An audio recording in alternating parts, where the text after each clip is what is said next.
Wall Street Memes Casino, I'm fine. and Sportsbook. Good evening, everyone. What a night. What a fight. El Gato, Jack Catterall does the business. Lovely, lovely. Sweet as a nut. What a great fight. I agree with Mr. Aram. I do think the scores were a little wide, but for me, only one winner in the fight.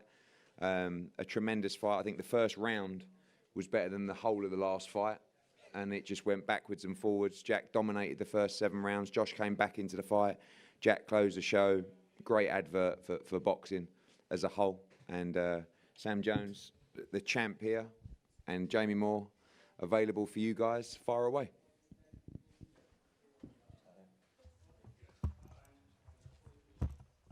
Don't all go at once.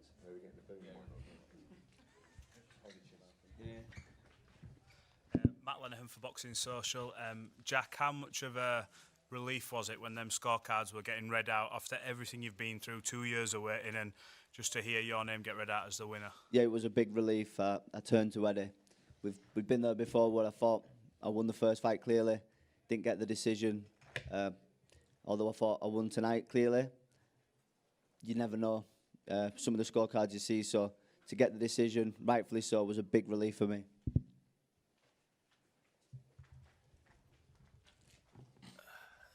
Seb Parkinson, Title Sports Network.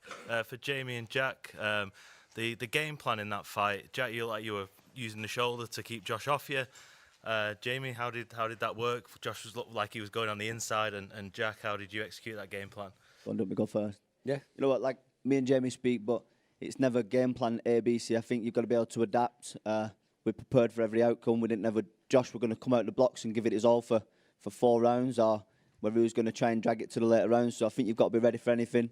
We train hard and we're prepared for every outcome. We've had lots of good sparring partners. We've had a long camp, so it was it was good preparation. And ultimately, I think you've just got to be able to adjust and overcome whatever's put in front of you. Yeah, obviously, I keep talking about Jack as like a hybrid. He has to be adaptable and be able to do a little bit of everything. And you know, we anticipated Josh would come strong and try and put it on him. He created that gap in between, and the only thing I would say was he got a little bit too greedy too early and maybe gassed himself a little bit, and that's why it allowed Josh to come into the fight as the second half kicked in. But this is the first time Jack's ever been in a sort of dogfight type fight, because Josh was the first person who's been good enough to drag him into that scenario. So he'll learn so much from that, and I'm glad, because if Eddie's going to get him a world title shot, he's going to have to be prepared and experienced in doing that stuff, and that's the best sort of training he can do for it. Mark? Hi Jack, it's Mark Walker, PA Media. Do you now look for a world title shot ideally, or do you complete the trilogy? You know what, a world title's always been the dream. We didn't get the Undisputed, didn't get the world titles, and that's fine. That chapter's been written now, but I'm in a great position. Eddie's got a massive stable at 140, and I want that world title fight. John Evans, Boxing Scene. Jack, we spoke in the week about your quiet, calm demeanour leading up to fights, and you not wanting to get drawn into a firefight. There were times there when that looked like it was ready to take off. How important was that mindset there to just keep calm? You know what, you have to stay disciplined, but I knew I had to go. I couldn't fall too complacent. I knew the threats that Josh brung, but I also knew I had to push and squeeze it out of him. And I couldn't just coast for this victory, I had to really go for it. So a mix of keeping the emotions intact, being disciplined, but also taking them opportunities when you see them.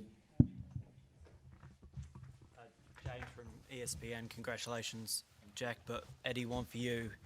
He mentioned you're stable at 140, and it is remarkable. Where does he sit now in terms of those elite level fighters? Yeah, I mean, look, after a fight like that kind of profile, sold out crowd, live around the world on DAZN in the UK, ESPN in America, right up there. You know, I think, of course, people talk about the trilogy, and for me, I'll always look at the biggest fights out there, but it's about now also the career of Jack Catterall, and he should have been undisputed world champion. So we need to try and position him now for a world championship fight. When you have a performance like that, when you have a night like that, positioning someone is a lot easier to do because people want to see it. And we have Subriel Matias fighting Liam Parra in a couple of weeks. We've got Devin Haney going to fight Sandor Martin. Teofimo Lopez is fighting Steve Claggett, and I don't want to be disrespectful to Steve Claggett, but it's a fucking disgrace. It's a joke, absolute joke fight.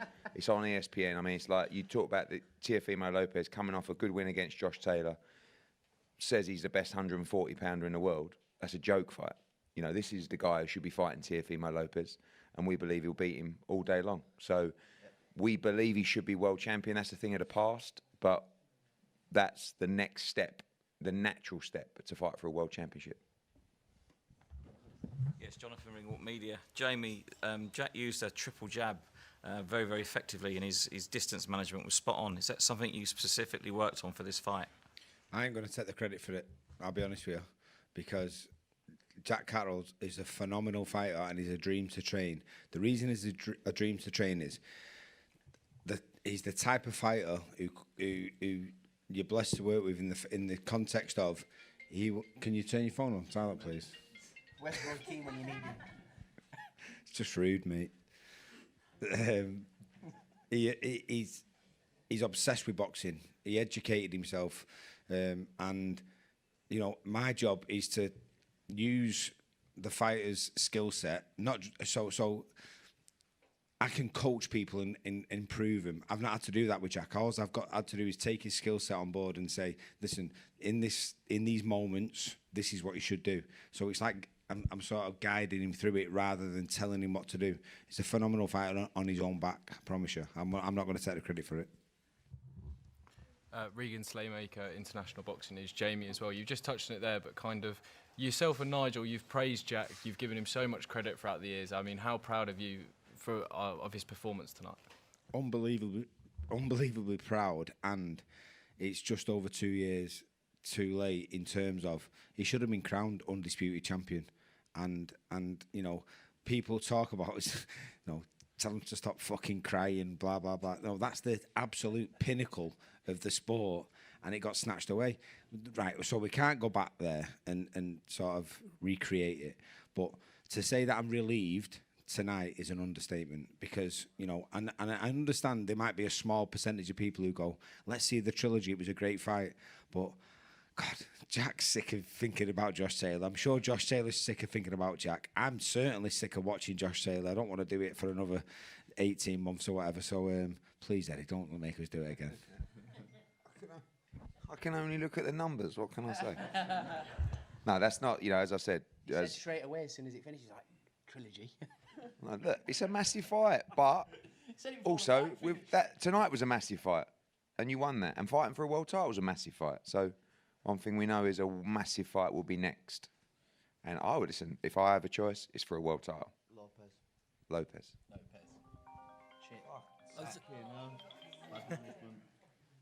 Sorry. Dom Farrell, Sporting News. Jack, you just said Lopez is the one out of those champions you want. Why is that? What appeals to you about that fight? Yeah, I was mandatory for the WBO title for what felt like a lifetime. He beat Taylor before I did. We've both had the win over him. I want to prove that I'm better than him. I believe. He didn't beat you before that. You beat him before that.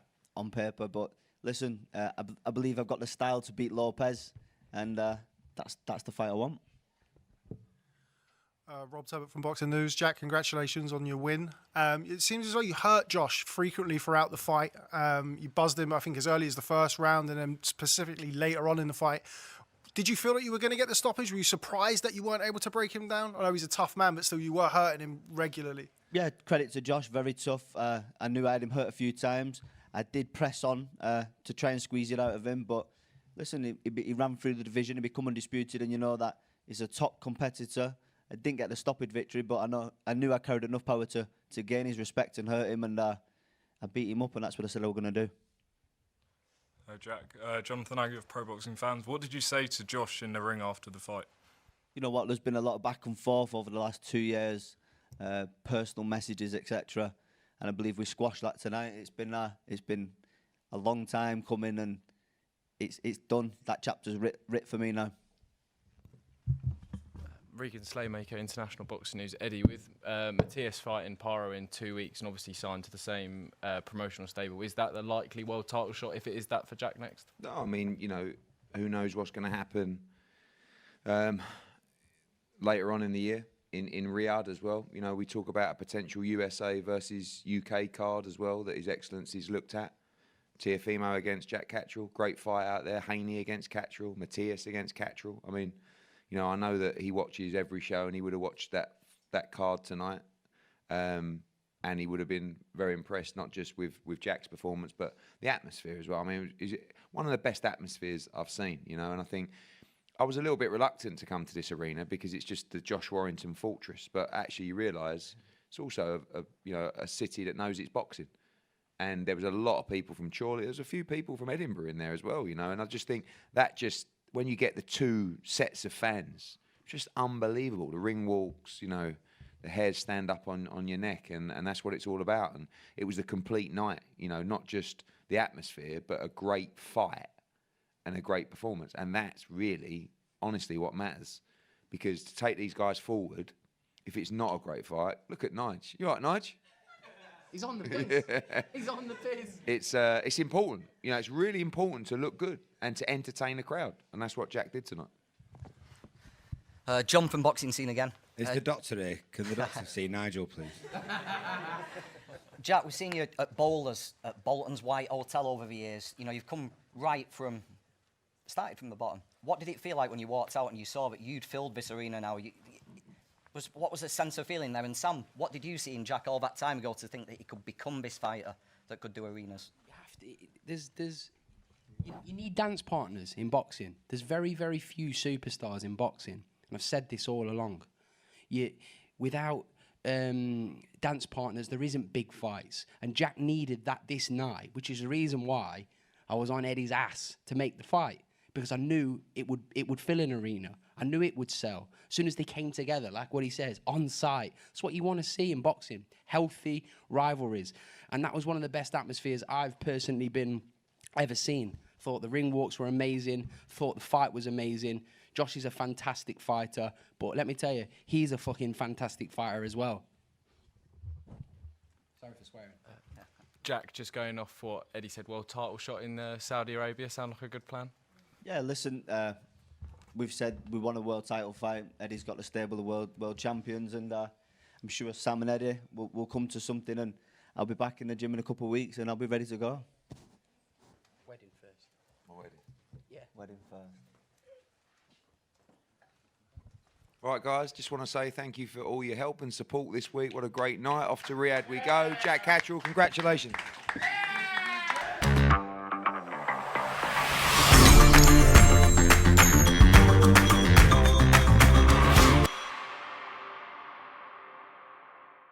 Wall Street Memes Casino.